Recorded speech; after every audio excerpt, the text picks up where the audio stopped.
van a escuchar. Y después de la semana pasada que estuvimos en Mesoamérica, ¿verdad?, con el doctor Matos, en esta ocasión vamos a irnos a la colonia, también a México, pero a la colonia. El doctor Antonio Rubial actualmente es maestro de la Facultad de Filosofía e Historia del Colegio de Historia.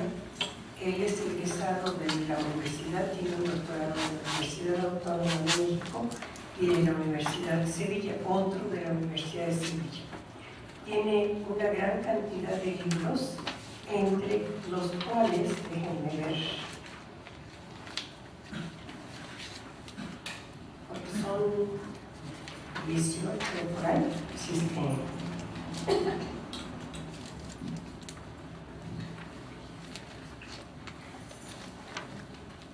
La vida religiosa en el México colonial, un acercamiento bibliográfico, publicado por la Universidad Iberoamericana en coautoría con Clara García Eduardo.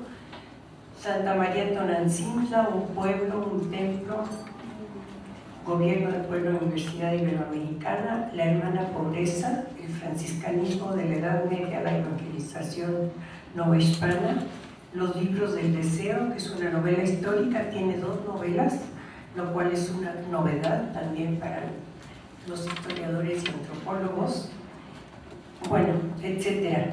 Y además tuvo el premio de, ¿cómo se llama?, el de la universidad, sí, el premio de la Universidad Nacional el año pasado. Entonces, con ustedes el maestro Antonio Rubial.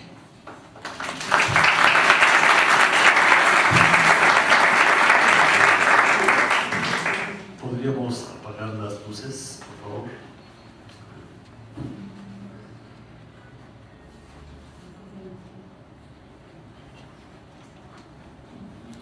Esto sobre todo. Es que me siento.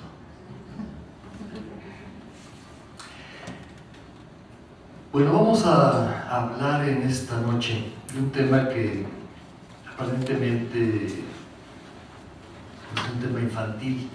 Todo nos remite a nuestra infancia, el tema de los Reyes Magos, ¿verdad? El tema de los regalos. Pero vamos a ver cómo durante la Edad Media y durante el Renacimiento y el Barroco, también en América, el tema de los Reyes Magos va a ser un tema fundamental dentro de la formación de lo que los historiadores actuales llaman el imaginario colectivo. Alrededor de la imagen de los Reyes Magos se han elaborado una gran cantidad de valores, percepciones del mundo, construcciones históricas, científicas, morales, religiosos, filosóficas. Y creo que es un tema que nos va a servir para aproximarnos a muchos fenómenos todavía son muy vigentes. Yo voy a tratar en la conferencia que les voy a dar en esta noche 3 aspectos de este gran mito que es el mito de los reyes. Un aspecto está relacionado precisamente con esto, los magos como los orígenes de la predicación hacia los gentiles, cuando todavía no son reyes, cuando solo son magos. Un segundo tema serán los magos cuando se convierten en reyes, y eso tiene que ver con el ciclo en el cual estamos, es decir, el ciclo de religión y política, ¿no? Cómo estos magos de Oriente, de los que habla la Biblia, se vuelven los reyes magos, los santos reyes magos. Y un tercer tema va a estar relacionado con también otro fenómeno político, pero geográfico, científico, que es cómo Europa va a percibir a los otros continentes, cómo va a percibir el Oriente, Asia, cómo va a percibir África, y después cómo va a construir América. Porque finalmente ustedes saben que nuestra visión del mundo es una visión que se ha generado en Occidente y que se ha impuesto a partir de Europa.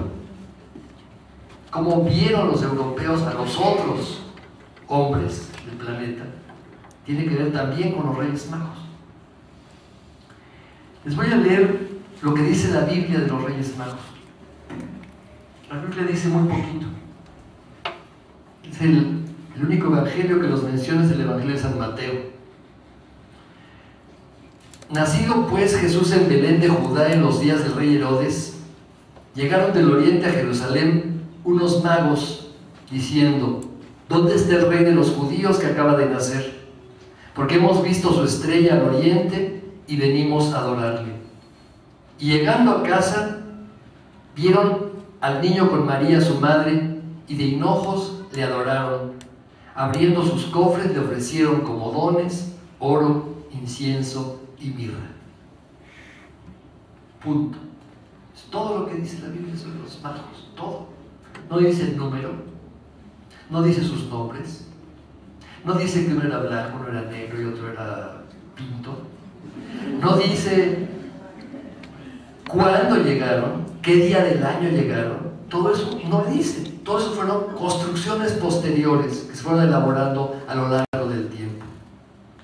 La primera construcción, vamos a ver la imagen más antigua que hay de los reyes, es esta, un sarcófago de los Reyes Magos del Museo Vaticano, del siglo III. Son las imágenes más antiguas que tenemos de los reyes. No son tres, aparecen un grupo, son magos todavía, y representan precisamente este esquema de los gentiles, los primeros no judíos que reciben el mensaje de Jesús.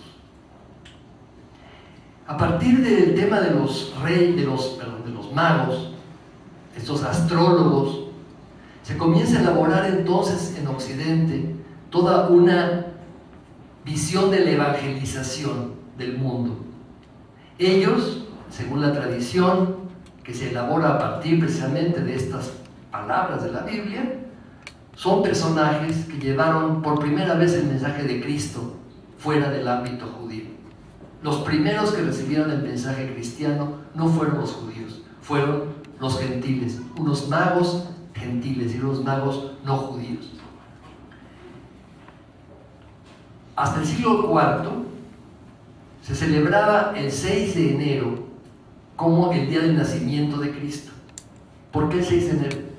Porque ese día se festejaba en Egipto a un dios llamado Ayón, un dios que era el dios del río, el que hacía que el río desbordara todos los años y se convirtiera en color de sangre. Esta imagen, recuerdan, de los ríos color de sangre, es un símbolo de Cristo, pues fue el motivo para que ese día se impusiera el día del nacimiento de Cristo, como sustitución al culto a un antiguo dios. Pero en la época de Constantino se cambió la fecha del 6 de enero como fecha de nacimiento de Cristo y se puso el 25 de diciembre, porque en ese día se festejaba al dios Mitra, un dios solar, guerrero, que era muy importante en el Imperio Romano. Y se dejó entonces el 6 de enero para el día de la Epifanía, es decir, la manifestación de Dios a los magos. Precisamente después de Constantino es cuando comienzan a elaborarse la mayor parte de los discursos sobre los magos que conocemos. Algunas versiones, evangelios armenios, dicen que eran 12, otros dicen que eran 4, pero finalmente ganó el 3. ¿Por qué ganó el 3? Porque son 3 los regalos. Esta es una representación muy antigua del siglo VI en Rávena, San Apolinar, donde se representan a los magos con sus gorros frigios, como los persas. Bueno, los vecinos de los bizantinos eran los persas, entonces vistieron a los magos como los persas, con pantalones, con ricos trajes, con ricas telas, ofreciendo 3 grandes vasijas con los dones, el oro, el incienso y la mirra de la que hablaba la Biblia. Y aparecen también, por primera vez, los nombres de Melchor, Gaspar y Baltasar, y la representación de 3 personas de diferentes edades. Muy importante porque va a ser otra de las características de los magos, sobre todo en las primeras representaciones. Hay un mago anciano de barba blanca, un mago imberbe, el más joven, y un mago con barba negra de mediana edad, ¿no?, que representaría las 3 edades del hombre también. La siguiente.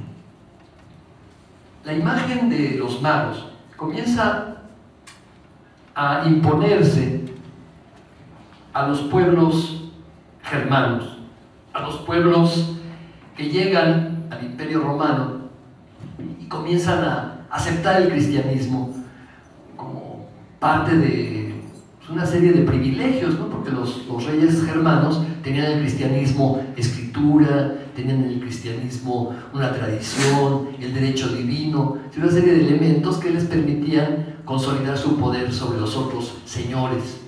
Los reyes germanos, y en general los monjes que trabajaban con estos reyes, promovieron muchísimo el culto a los magos, porque precisamente el mensaje era que se estaba llamando a todas las gentes de la tierra, y los magos representaban a estas gentes, a estos gentiles, se dice la palabra gentil, ¿no?, las gentes. Esta es una representación del altar Rachis, la cultura lombarda, norte de Italia. Y fíjense, el modelo es el modelo bizantino, la Virgen en un trono y los 3 magos que se aproximan vestidos a la usanza de los persas. El ángel, la estrella, todos los símbolos están ahí presentes. La siguiente. Una representación franca del siglo VII, muy esquemática, vean, ¿no? La Virgen es casi un esquema geométrico con el niño, la estrella es como una rosa, y los 3 magos con sus dones en una secuencia. Es una pieza de madera, labrada en madera. La siguiente. Y vamos a dar un salto, ¿no? Dirán, ¿qué hay de aquello a esto? Ha pasado 10 siglos, ¿no? Estamos, 8 siglos, estamos en el siglo XV, y la idea de los magos comenzó a ser muy molesta para los monjes a partir del siglo VI, del siglo VII, porque San Agustín había condenado la magia como un elemento demoníaco.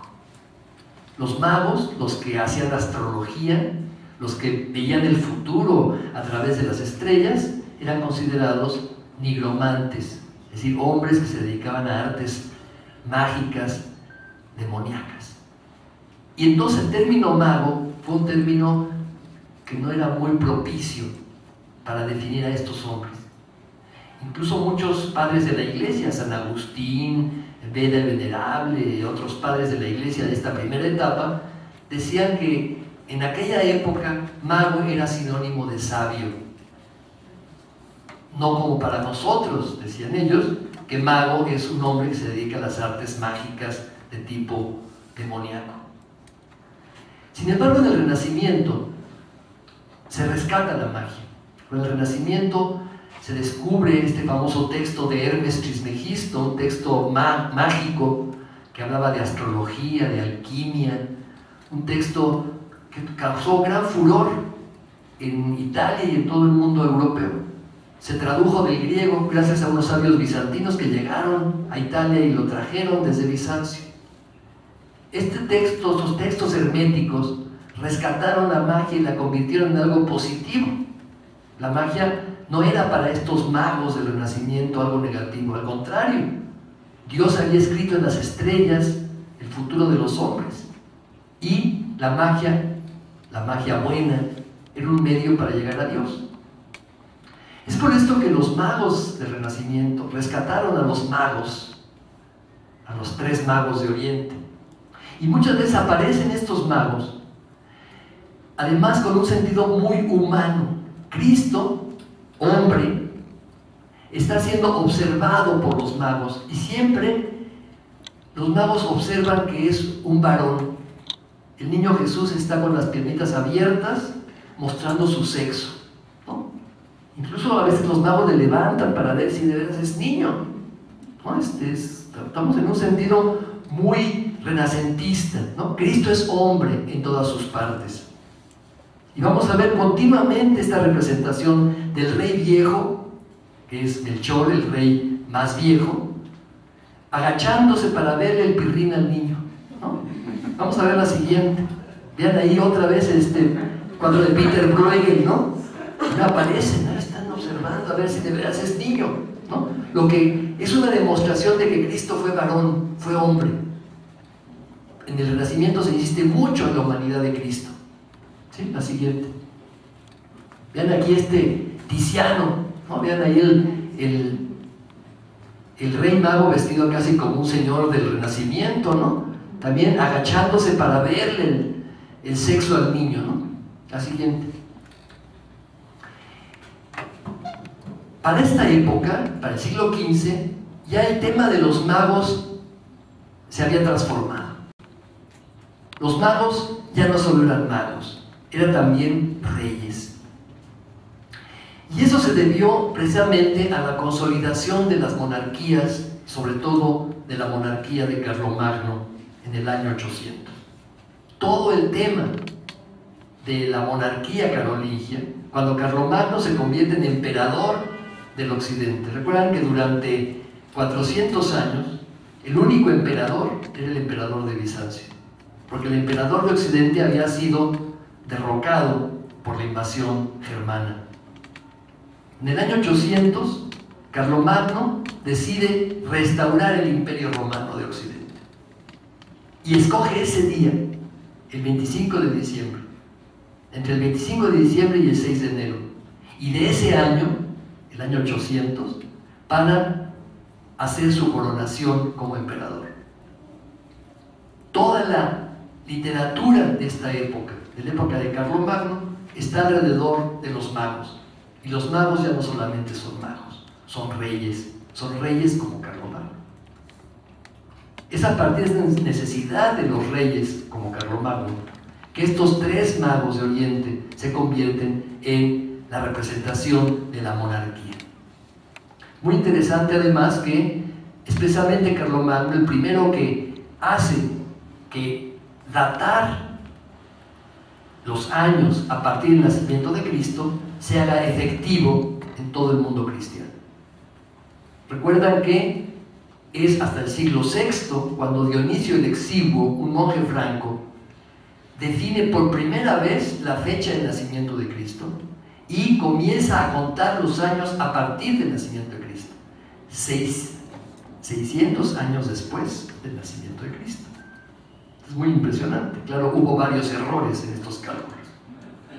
No tenían suficientes conocimientos históricos y parece que el error fue que los 6 o 8 años, lo que significa que Cristo nació 8 años antes que Cristo.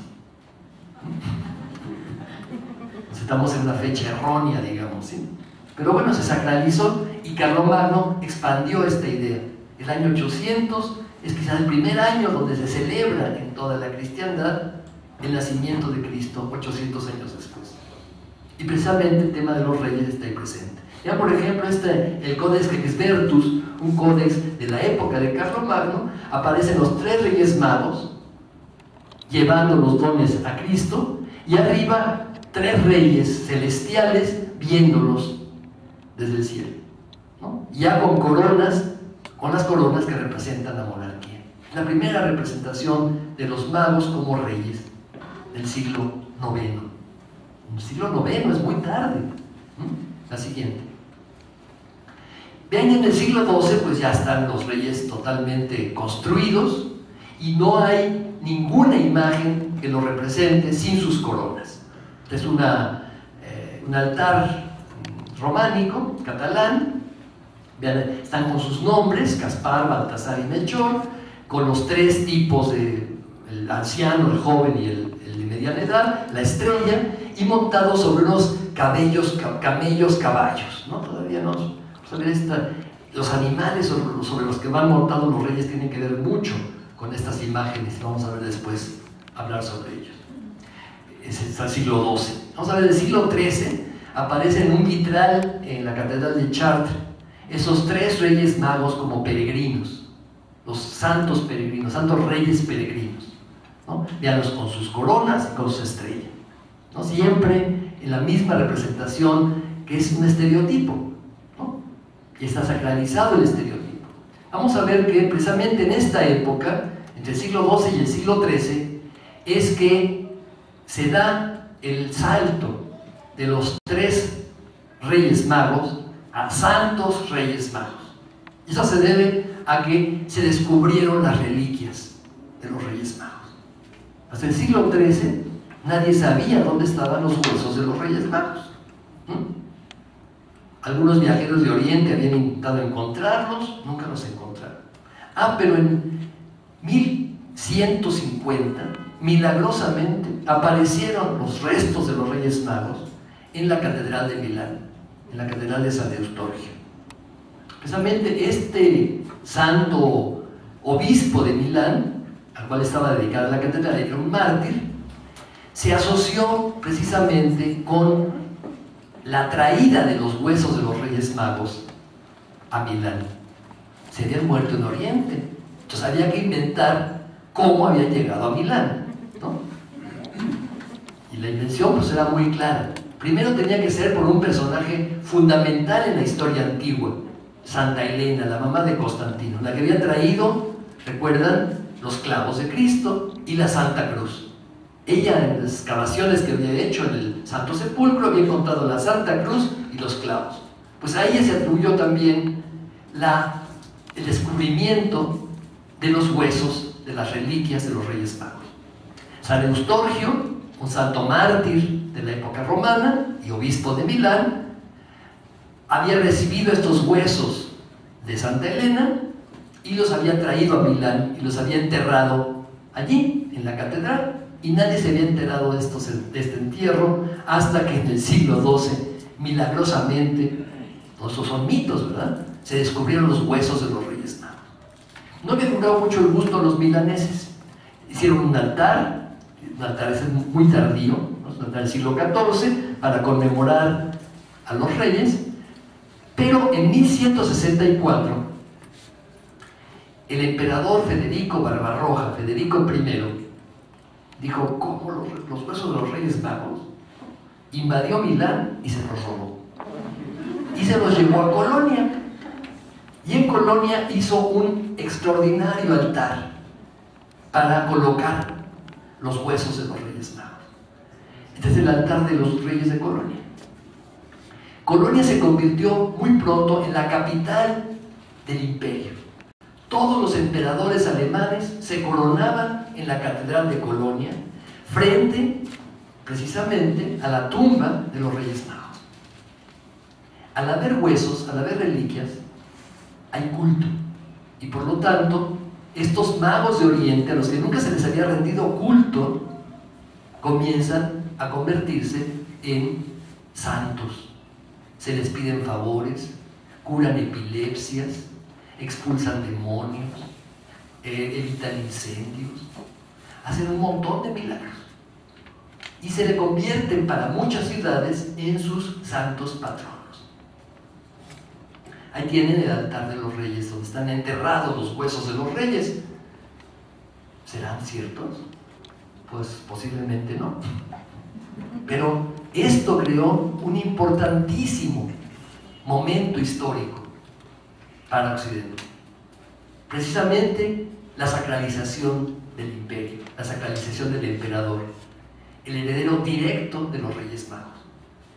Federico I fue uno de los emperadores que intentó que Carlomagno fuera canonizado, porque Carlomagno era el padre del imperio de Occidente, ¿no? Entonces, por eso es una de las grandes promociones de este emperador Federico Barbarroja. La siguiente. La catedral de Reims muy pronto comenzó a necesitar también un lugar para celebrar las coronaciones de los reyes de Francia. Recuerdan que en el centro de Europa hay dos grandes estados, Alemania y Francia.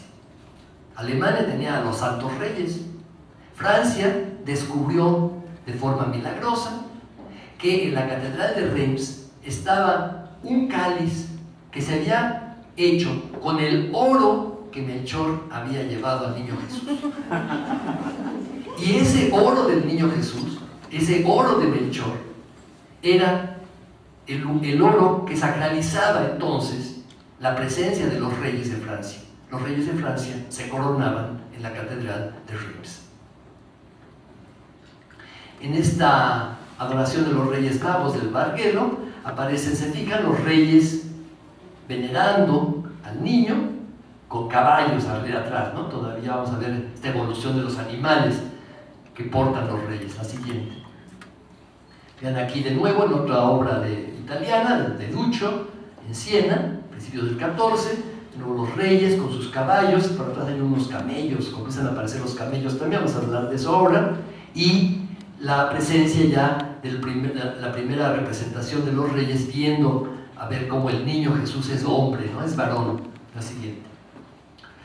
Vean, esa es una interesante obra de Stefano da Verona, de la Pinacoteca de Brera de Milán. Milán comenzó a tener un gran culto a los reyes, aunque ya les habían robado los huesos.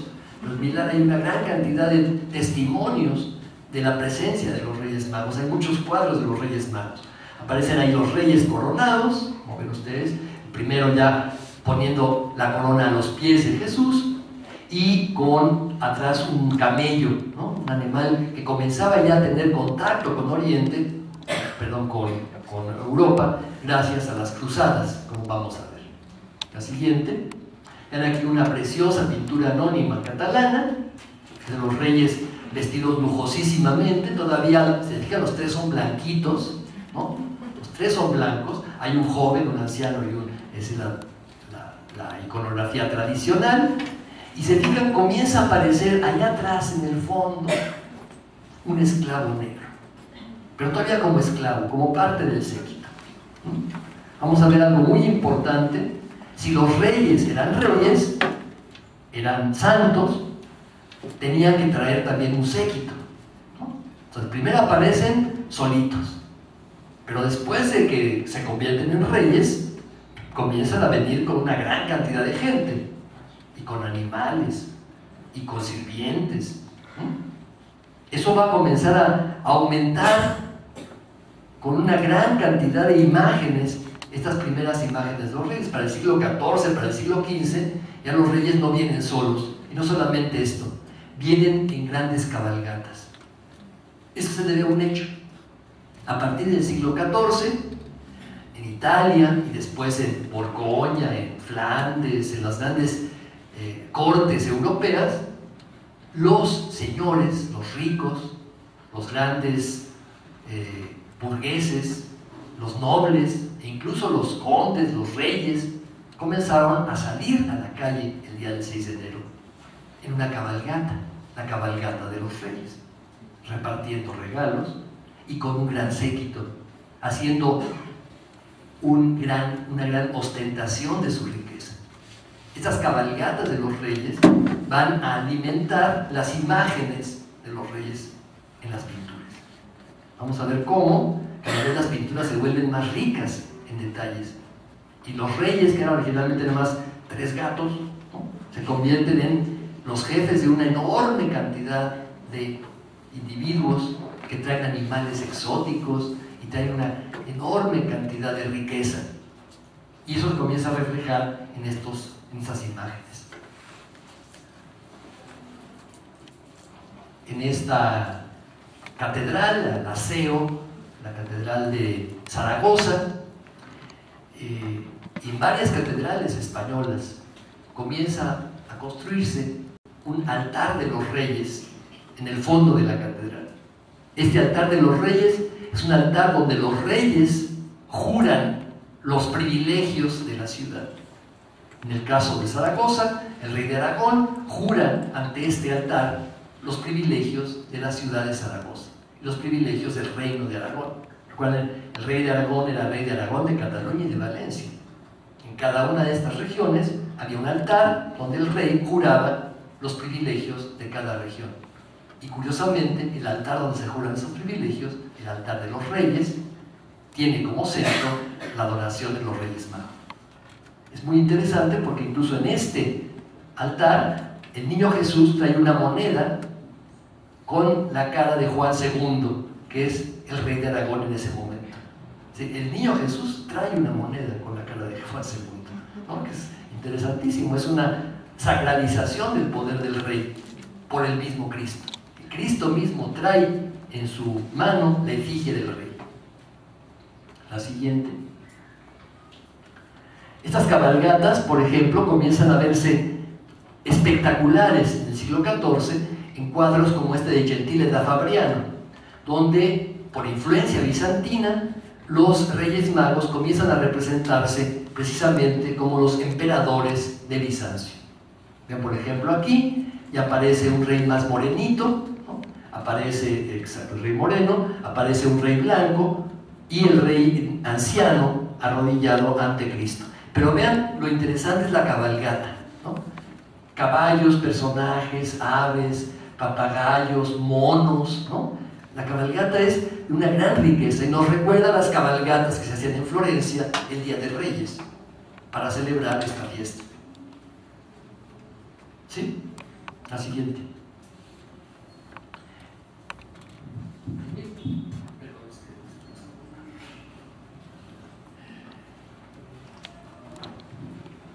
En 1459, este artista llamado Benozzo Gozzoli pintó para el Palacio Medici Riccardi una hermosísima habitación con el tema de la cabalgata de los reyes.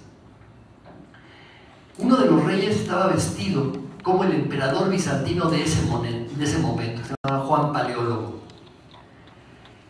¿Por qué como el emperador bizantino? Entre 1440 y 1450, Florencia y Roma comenzaron a ser el centro de una gran actividad religiosa. Recuerdan que los bizantinos en este momento están atacados por los turcos. La ciudad de Bizancio está a punto de caer, caerá poco antes de esta fecha, en 1453. Cuando llegó el emperador bizantino a Italia, todavía no había caído la ciudad. Iba a pedir refuerzos, iba a pedir ayuda a los cristianos para que lo ayudaran a que su ciudad no cayera. Iba vestido así. Impactó tanto el lujo, la riqueza, la belleza con la que estaba adornado este emperador, que muy pronto comenzaron a pintarse en los cuadros de los reyes a uno de los reyes como el emperador. Otro de los reyes era ni más ni menos que Lorenzo de Médicis. La siguiente.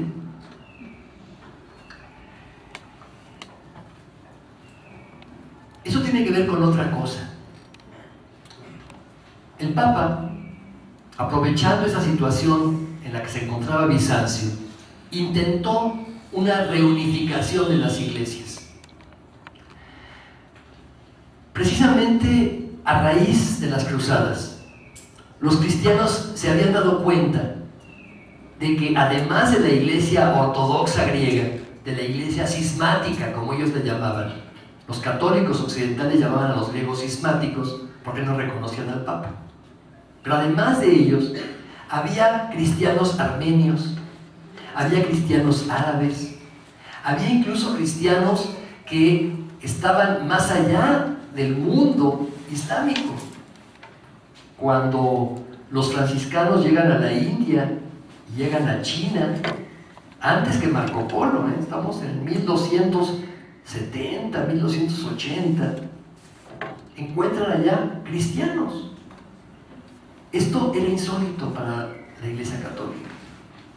Y la Iglesia Católica comenzó a asociar a todos estos cristianos de Oriente, precisamente con los Reyes Magos. Llegaron también entre estos unos etíopes. Desde 1410 ya el Papa había recibido una embajada de monjes etíopes. Recuerden, Etiopía era un territorio muy peculiar, había sido cristianizado desde Egipto. Cuando Egipto pasó a manos islámicas, se habían roto los contactos entre Etiopía y el mundo cristiano. Pero Etiopía siguió siendo un país cristiano. Vamos a ver, esto es fundamental en el proceso de evolución de la idea de Oriente. África era todavía Oriente. Y vamos a ver cómo esto impactó muchísimo la idea de los magos. ¿Qué es el Oriente? El tercer gran tema, ¿no? El tema geográfico. ¿Por qué los reyes comienzan a asociarse con imágenes que tienen que ver con el Oriente? ¿Cómo los europeos ven el Oriente? Primero, el Oriente es algo exótico, ¿no? El Oriente es Persia, es la Arabia Félix, de donde vienen los perfumes, los inciensos. El Oriente es la India. Todavía China no, ¿eh? China todavía no existe para los europeos en el siglo IV, en el siglo V, en el siglo VI. La India sí. Recuerdan, Alejandro Magno había llegado hasta la India, ¿no? Entonces la India es algo cercano, por lo menos en el imaginario, ¿no? Entonces los reyes magos debían haber venido de Persia, de Arabia y de la India. Traían 3 regalos: oro, incienso y mirra. Entonces comenzaron a hacer elucubraciones, ¿no? ¿Dónde hay oro? Pues en Egipto, ¿no? Mirra, pues la mirra viene de Persia. Y el incienso pues viene de Arabia. ¿Para qué sirven el oro, el incienso y la mirra? El oro para que la Sagrada Familia comiera. El incienso, porque el incienso sirve para ahuyentar los malos olores del establo. Y la mirra es una sustancia que elimina los gusanos. Si ven el Venerable, uno de los primeros que habla de estos temas, comienza a darle un sentido a estos regalos. Claro, este sentido comenzó a convertirse cada vez más en un sentido simbólico. El oro porque es rey, el incienso porque es Dios, la mirra porque es hombre, mortal. La mirra también se usa para embalsamar los cadáveres. Entonces, teníamos entonces ya toda una serie de elementos que nos hablan de un mundo oriental del cual vienen estos objetos misteriosos, sagrados, simbólicos, y que además es un lugar donde hay animales exóticos. Pero no es hasta el siglo XII que los europeos entran en contacto directo con el Oriente, y eso gracias a las cruzadas.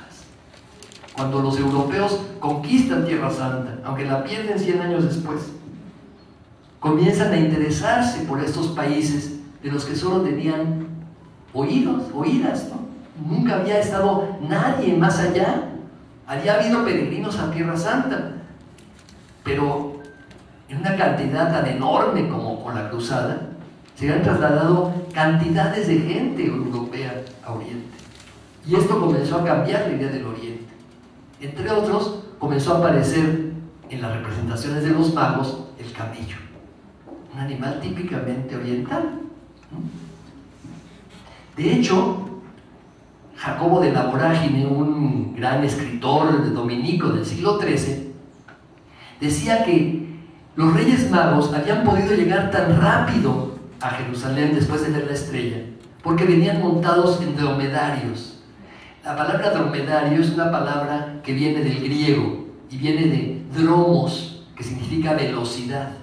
Todavía usamos palabras como autódromo, velódromo, ciclódromo. Bueno, la palabra dromo es velocidad en griego. Entonces, dromedario viene de ahí. Es un animal veloz. Entonces, eso explicaba Jacobo de la Vorágine. Explica por qué los reyes magos llegaron tan rápido. En las imágenes comienzan a aparecer dromedarios y camellos como representaciones de los magos de Oriente, porque es el animal propio de Oriente. No desaparecen los caballos, los caballos siguen, vean aquí un caballito al frente, ¿no?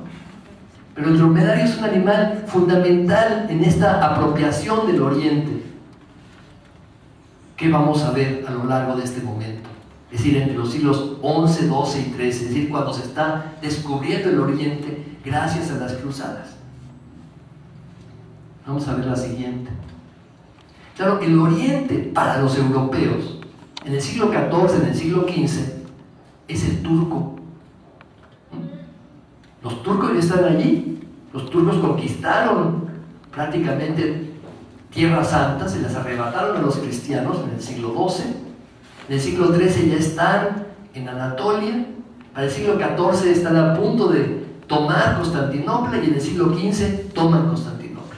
O sea, para los europeos, los orientales son los turcos. Por eso, en muchas representaciones plásticas de los Reyes Magos, los reyes aparecen con turbantes turcos. Vean, por ejemplo, en este libro de horas del Duque de Berry, vean los séquitos de los reyes, ya no son los reyes con coronitas, son turcos con turbantes, con un gran séquito de turbantes. Y algunos animales que medio quieren ser camellos, ¿no? Porque los europeos todavía no saben muy bien cómo son los camellos. Aunque claro, ya han comenzado a llegar camellos a Europa, como el alemán exótico. Caballos y camellos son los animales asociados con el oriente y ahora un nuevo elemento, los turcos con turbantes. ¿Sí? La siguiente. ¿Cuándo aparece el rey negro? Muy tarde, hasta el siglo XV. La primera vez que aparecen reyes negros es en Alemania, curiosamente, porque comienzan a llegar los primeros esclavos negros a Alemania. Es extraño, de veras extraño, porque Italia, España, Portugal ya tenían esclavos negros desde antes. Los portugueses ya estaban en el norte de África desde el siglo XIV y estaban con colonias en África en el siglo XIV. ¿Por qué no apareció un rey negro en Portugal, en España o en Italia, donde tenían contactos más cercanos con África, y no en un lejano país como Alemania? Precisamente por esto, porque los negros formaban parte de los séquitos de los reyes, no eran reyes. Y Alemania, que estaba tan lejana a este ámbito, fue la primera que comenzó a poner un rey de color negro. Claro, para elaborar esto pasó muchísimo tiempo. Ya desde el Beda el Venerable, uno de esos grandes autores de los que hemos hablado, un monje del siglo VIII, este monje decía: los reyes magos, los tres reyes magos representan a los tres continentes. Recuerdan que en la visión bíblica la humanidad había sido destruida con el diluvio y Noé y su familia eran los únicos que se habían salvado. Entonces la humanidad era heredera, era hija de los tres hijos de Noé, de Sem, de Cam y de Jafet. Y resulta que en toda la construcción cristiana a lo largo de los siglos VIII, IX y X, Sem, Cam y Jafet representaban los tres continentes. Sem era Asia, Cam era África y Jafet era Europa. Entonces lo que hace Beda el Venerable es asociar estos tres hijos de Noé con los tres reyes magos, ¿no? Entonces hay un rey de África, un rey de Asia y un rey de Europa. Eso todavía no se ve en las imágenes, pero ya aparece en los textos teológicos del siglo VIII, del siglo IX. Es hasta el siglo XV cuando esto se hace realidad en la iconografía, es decir, en las imágenes.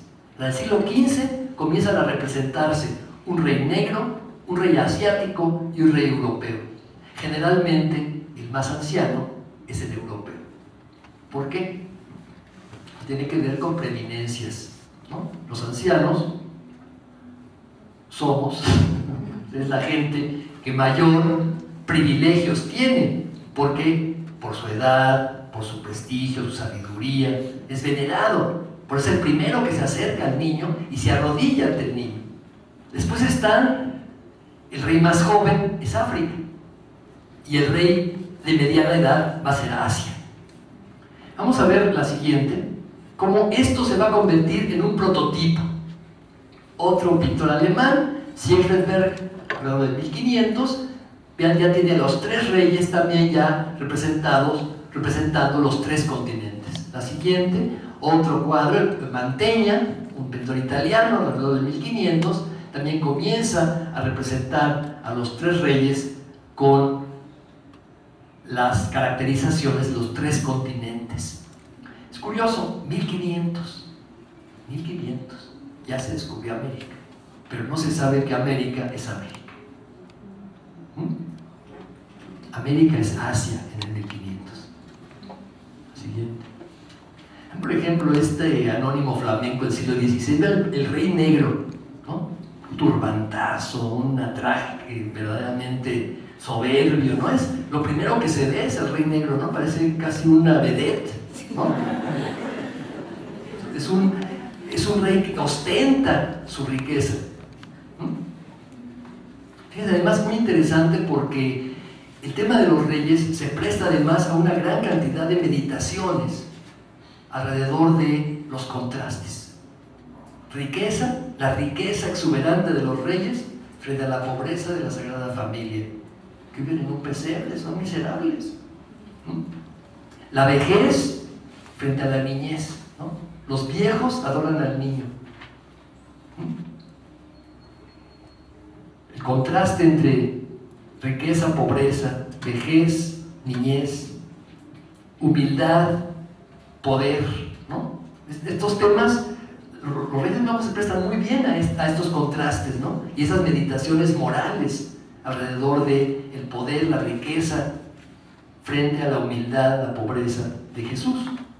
Son meditaciones que por supuesto hacen los franciscanos, ¿no? Recuerdan a San Francisco de Asís, el primero que representa un pesebre, el primero que representa una escena de la adoración, y eso se convierte en un gran espectáculo teatral después.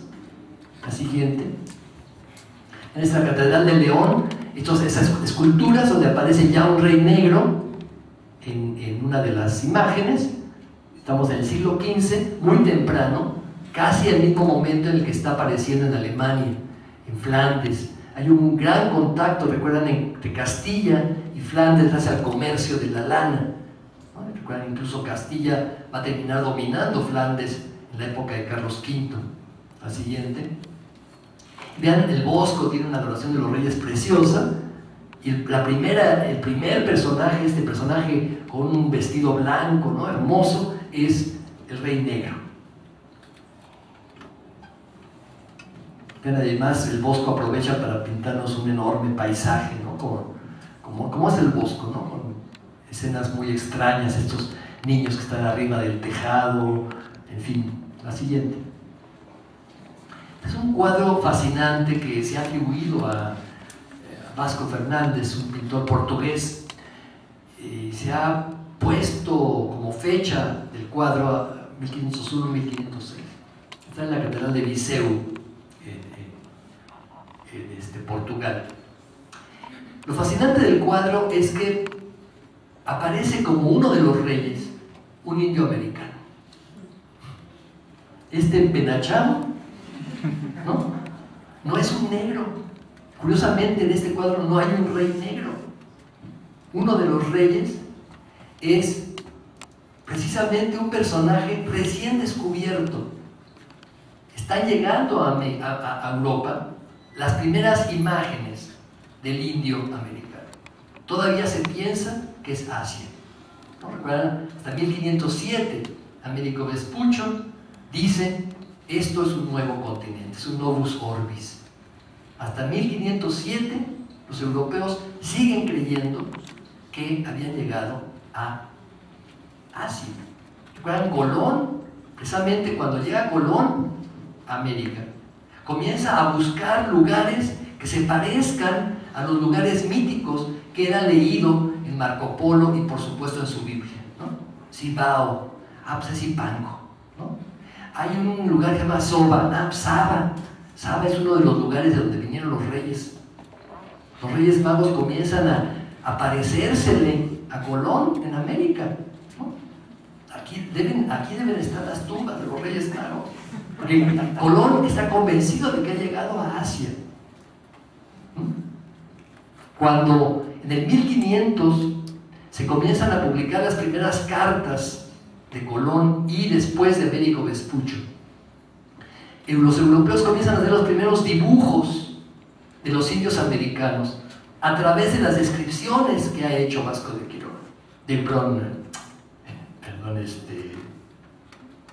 Américo Vespuccio. Precisamente en una de estas cartas aparece así. En 1522 hace esta edición del Mundus Novus de Vespuccio y aparece así el indio americano, con un penacho de plumas en la cabeza, su faldellín de plumas, siempre asociados con canibalismo, vean la cabeza cortada ahí, la señora con sus niños, siempre con esta idea de que son salvajes, ¿no? ¿Se fijan? Esta es la inspiración del cuadro de Vasco Fernández que acabamos de ver. El cuadro donde aparece uno de los Reyes Magos como un indio asiático, porque todavía no es el indio americano. Vean, está vestido como se pintaban en Europa en este momento a los indios brasileños. ¿Sí? Claro, pero a partir de 1507, América es un cuarto continente. No estaba contemplado en el 3.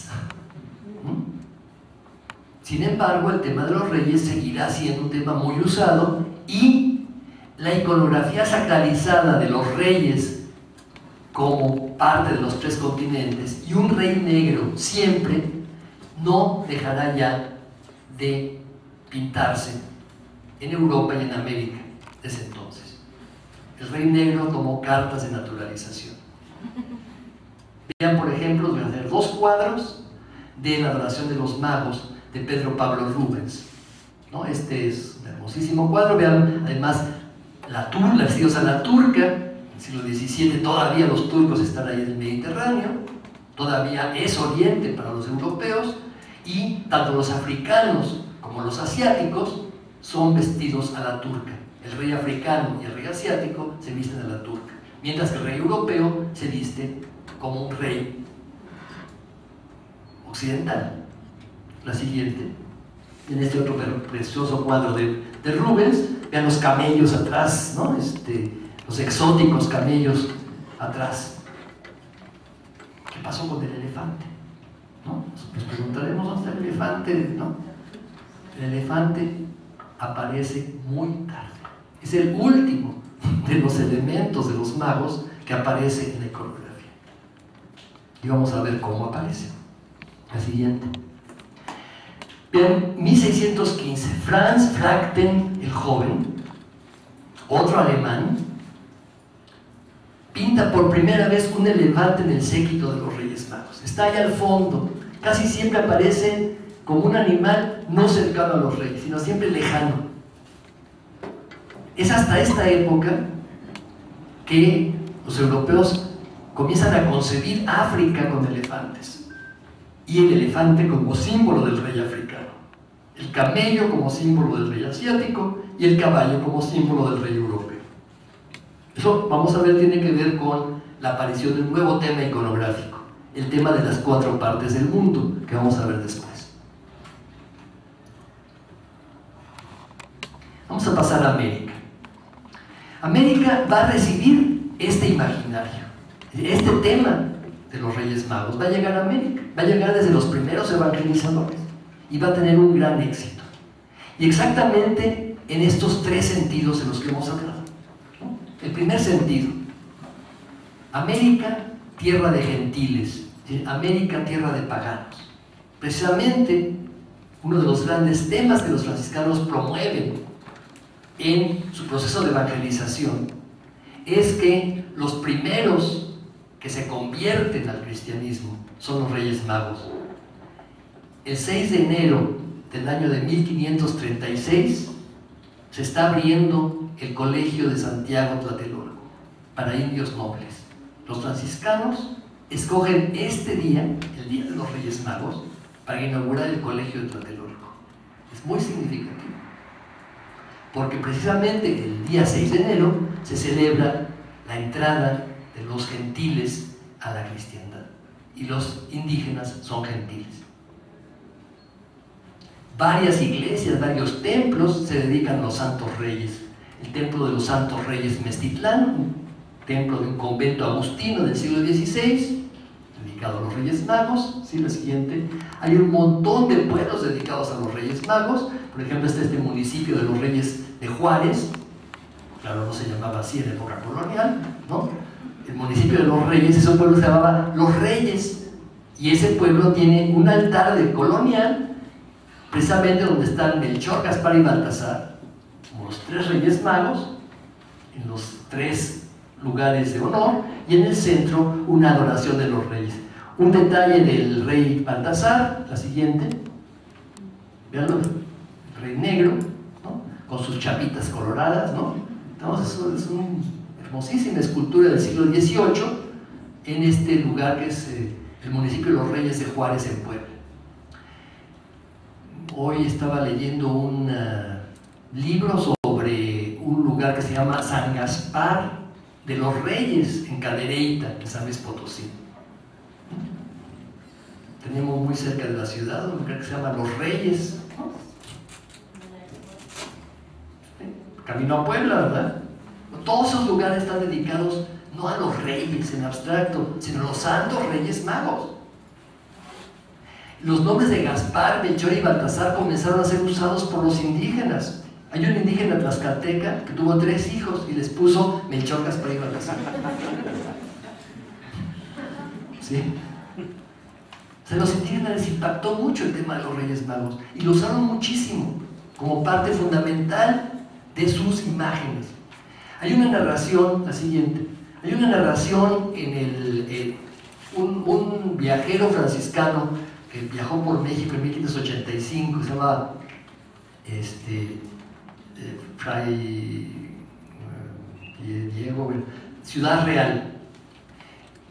Describe una gran fiesta de los Reyes Magos en un pueblo del norte, cerca de la Chichimeca. Un gran festejo donde había ofrendas, había regalos, una estrella bajaba desde el cerro y los reyes bajaban siguiendo a la estrella desde el cerro, había una representación teatral de los reyes, y eso estamos en el siglo XVI.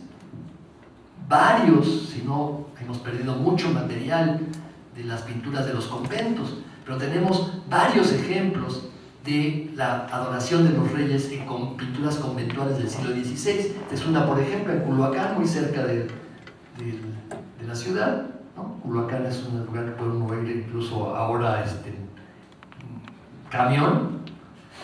Está esta representación de la adoración de los reyes. Se fijan con algún tema interesantísimo. Está el rey negro, ya presente, son las copias que se han hecho de todos los grabados europeos, pero en lugar de camellos o caballos hay mulas, ¿no? ¿Por qué? Porque el animal más común en México es la mula. Entonces, la cabalgata de los reyes debe haber sido mulas. La siguiente. Se ve muy mal, es el huitzeo, pero ahí está de nuevo el tema de la adoración, con la Virgen y los 3 reyes a sus pies. La siguiente. En el siglo XVII, una gran cantidad de pintores novohispanos comenzaron a pintar el tema de los Reyes Magos, imitando sobre todo los grabados europeos. Pedro Pablo Rubens, sus cuadros que les mostré de Rubens, fue el gran inspirador de muchos de estos grabados, de muchas pinturas de los pintores novohispanos. Por ejemplo, les voy a mostrar algunos. Andrés de Concha, en Tamazulapa, tiene esta adoración de los reyes, siempre presente el rey negro, como hemos visto. La siguiente, José Juárez, otro pintor también importantísimo. Vean la riqueza del rey negro con un hermosísimo atuendo, incluso trae el incienso, lo trae en una especie de copón, ¿no? De lujosísimo incensario. El primer rey se parece a un rey europeo, ¿verdad? Con su copón, con su cáliz de oro. La siguiente, vean el Cristóbal de Villalpando, también tiene el tema. Los camellos, ¿no? Típicos de Rubens. La siguiente. Ahí tienen otra pintura de Villalpando también con el tema de los Reyes Magos. La siguiente. Hay enconchados como este hermosísimo enconchado. Recuerdan esta forma tan novohispana de arte, que es sobre una placa de madera, se hacen incrustaciones de concha nácar, ¿no? Entonces esta representación es muy clave para este tipo de arte. Vean también la presencia de los reyes negros ahí, la siguiente, con los conquistadores detrás. Este es boliviano, es muy interesante porque es el único cuadro que he encontrado americano donde hay un elefante. Tienen allá atrás el elefantito, ¿no? Pero ven la riqueza, la pintura cusqueña y la pintura en general peruana, es una pintura que introduce una gran cantidad de dorados, ¿no? Entonces la riqueza se muestra con los dorados. Todo lo que ven en blanco, de hecho, es oro. No la conseguí en colores, pero es muy, muy interesante la imagen. La siguiente. Y vean, en México ya hasta la tradición guadalupana va insertada a los Reyes Magos, ¿no? Esta es una imagen donde los reyes no están venerando a Jesús, sino están venerando a la Virgen de Guadalupe. ¿No? Es un cuadro del siglo XVIII, en la Catedral de Morelia, fascinante sobre todo por este contexto tan interesante que tiene la presencia de la imagen guadalupana. En 1609 hay una rebelión de negros. Recuerdan que hay una gran afluencia de esclavos negros a raíz de que España y Portugal se fusionan. Las colonias portuguesas en África eran las principales abastecedoras de esta infame forma de esclavizar a la gente, ¿no? Traían cantidades enormes, muchos se morían en los barcos, los que llegaban pues eran los sobrevivientes, y llegó a haber tal cantidad de negros en las ciudades, sobre todo en la Ciudad de México, que continuamente se temían sublevaciones. Incluso en 1609 hubo un conato de sublevación de negros. Y lo más curioso, los negros se iban a rebelar el 6 de enero. ¿Por qué el 6 de enero? Si había un rey negro en la representación de los Reyes Magos, los reyes estaban buscando construirse un rey negro en la vida real, ¿no? El tema de los reyes es un tema que incluso pudo haber tenido connotaciones de rebelión, como en esta interesante rebelión de negros de 1609, porque el arte, la cultura puede llegar a toda la gente y puede ser interpretada por cada uno de acuerdo con sus necesidades. La siguiente. El segundo gran tema, el tema de los Reyes Magos, también se da en América y se da precisamente en los altares en las catedrales. Todas las catedrales americanas tienen un altar dedicado a los Reyes Magos, el altar de los Reyes. ¿Por qué? El altar de los Reyes es el altar más importante de la catedral, y esto significa que el rey es la cabeza de la iglesia. Los reyes son las cabezas de las iglesias americanas. Ellos nombran a los obispos, ellos nombran a los cabildos catedralicios. Hace poco, el rey de España dio dinero para que se restaurara el altar de los reyes de la Catedral de México. Acto muy significativo. El primer altar de los reyes del que tenemos noticia en México lo mandó construir Juan de Palafox en Mendoza, el obispo de Puebla, para su catedral, la catedral recién inaugurada por él. El altar fue construido con una serie de temas, ¿no? El tema central era la Virgen de la Virgen de la Defensa, que era la patrona de la ciudad de Puebla, que estaba en el centro del altar. Este es el esquema para construir el altar. A los lados de la figura central estaban la adoración de los reyes y la adoración de los pastores. Y curiosamente Palafox se hizo retratar en la adoración de los pastores como un pastor. Pero vamos a ver el actual retablo de los reyes. Ahí lo tienen en la Catedral de Puebla. Es el actual retablo, como quedó. De un lado está la adoración de los reyes, del otro lado la adoración de los pastores. La siguiente es el altar de los reyes de la Catedral de México, que mandó restaurar Su Majestad hace unos años. Se debió a Jerónimo de Balbás. El tema central del altar es la adoración de los Reyes Magos, y el altar está rodeado de santos reyes, reyes santos. San Luis, el rey de Francia, el recién canonizado San Fernando, el conquistador de Sevilla, que se canonizó en 1690. Están reinas santas, por supuesto los reyes y las reinas están hablándonos de una monarquía católica europea. Y en el centro, la siguiente, la pintura de Juan Rodríguez Juárez, una pintura interesantísima porque está en escorzo. Fíjense, el primer plano está en las escaleras, hay unas escaleras, al fondo de las escaleras está la Virgen y los reyes están alrededor distribuidos venerando a la Virgen, siguiendo el mismo modelo de Rubens, es decir, con sus turbantes a la turca. La siguiente.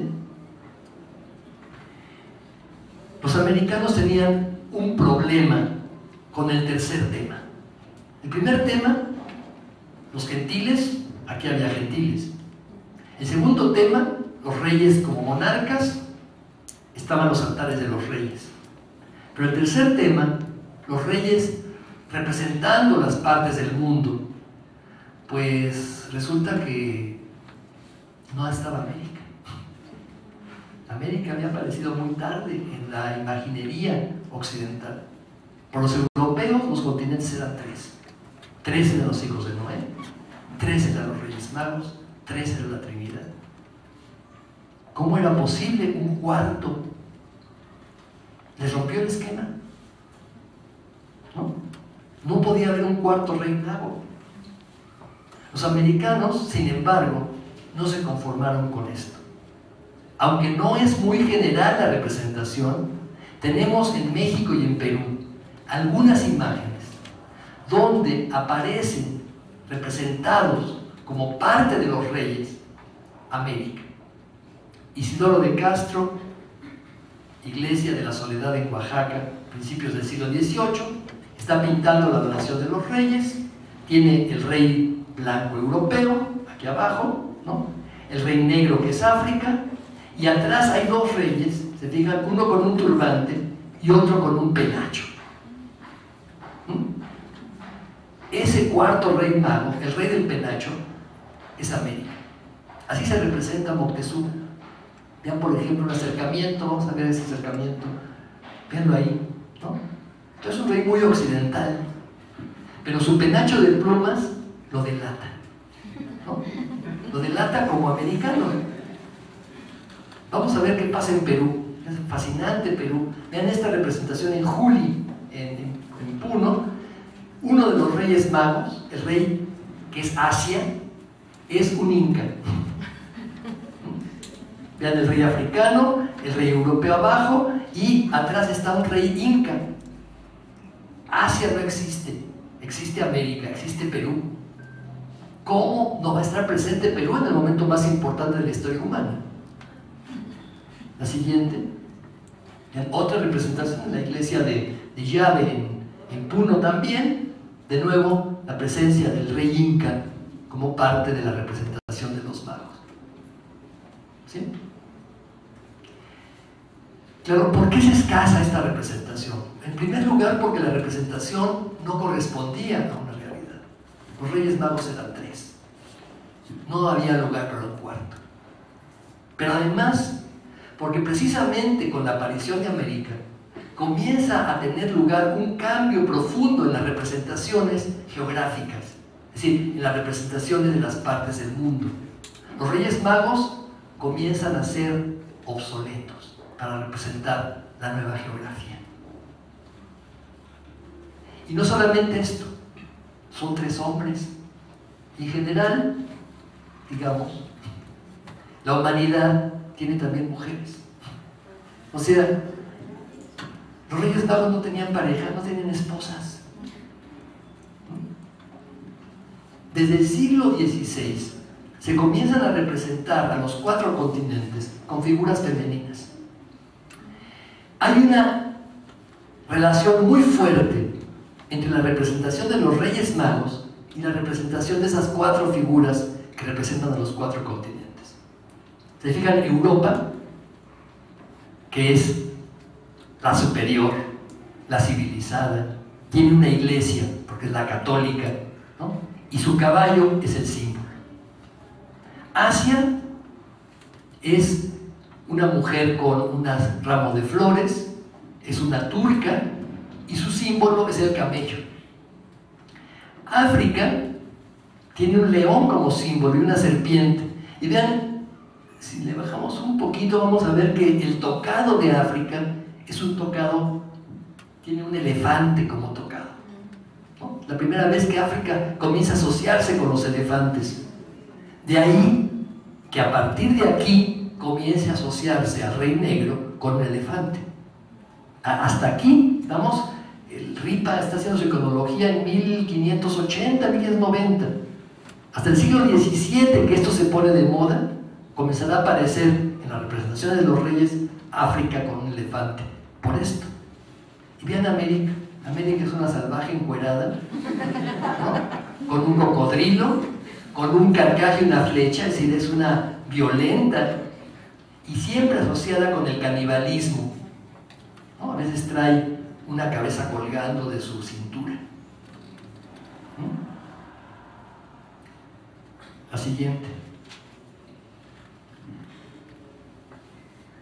Estas representaciones comenzaron a hacerse muy famosas en el siglo XVI y comenzaron a aparecer en todos los grandes festivales. Las recepciones de los reyes, las fiestas del Corpus Christi, los paseos por las calles, comenzaron a sustituir a estas grandes cabalgatas de los Reyes Magos. Para el siglo XVII, lo común para representar los 4 continentes ya no son los Reyes Magos, son una pareja de reyes, hombre y mujer, que representan cada uno de los continentes. América siempre representada por 2 salvajes. En América, sin embargo, esta imagen degradante no les pareció. Y los americanos, tanto en México como en Perú, comenzaron a representar a los 4 continentes, pero América era representada como una pareja de reyes con una soberbia vestidura.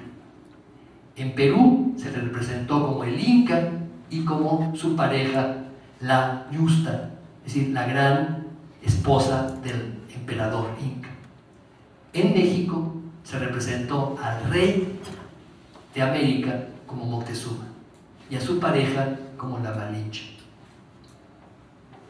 En un cuadro que representa la traslación de la imagen de la Virgen de Guadalupe desde su santuario antiguo al nuevo santuario, en el centro del cuadro aparece una representación de estos 4 gigantes de cartón, los gigantes y cabezudos de las representaciones que todos los días de Corpus, en todas las fiestas de Corpus, y por supuesto en esta fiesta especial que es la traslación, aparecían en toda Nueva España. Y en estas representaciones está Europa como el rey Felipe V con su mujer la reina, África con un negro vestido muy elegantemente con su esposa africana, Asia son los más chiquitos que están allá con sus turbantes turcos, y América en primer plano, ¿no? América con el Moctezuma y con la India cacica, que representa precisamente a la Nueva España y que en algunas de las simbologías se asocia con la Malinche. La última, este cuadro de Juan Correa, la segunda mitad del siglo XVII, nos va a mostrar finalmente el triunfo de esta iconografía de los 4 continentes, donde están Europa y América arriba, América representada por estos personajes como hemos visto, y Asia y África con turbantes abajo, y ya con los 4 animales característicos de estos continentes. Está América con su cocodrilo, Europa con su caballo, Asia con su camello y África ya con su elefante. Se siguieron representando a los Reyes Magos. Hemos visto la representación de los Reyes Magos venerando a la Virgen de Guadalupe, que es muy posterior, 100 años posterior a esto. No desaparece la representación. Los Reyes Magos siguieron siendo un aspecto fundamental de la visión de Occidente sobre el mundo. Siguieron siendo parte integral de la visión que el europeo tiene de los otros. Pero para las nuevas mentalidades, los cambios que estaba viviendo Europa desde el Renacimiento, durante el Barroco y después de la Ilustración, fue mucho más importante la representación del mundo a partir de 4 parejas y que daban una mejor idea de lo que era el mundo que la idea que se había generado en la Edad Media alrededor de los Reyes Magos. Y con eso terminamos nuestra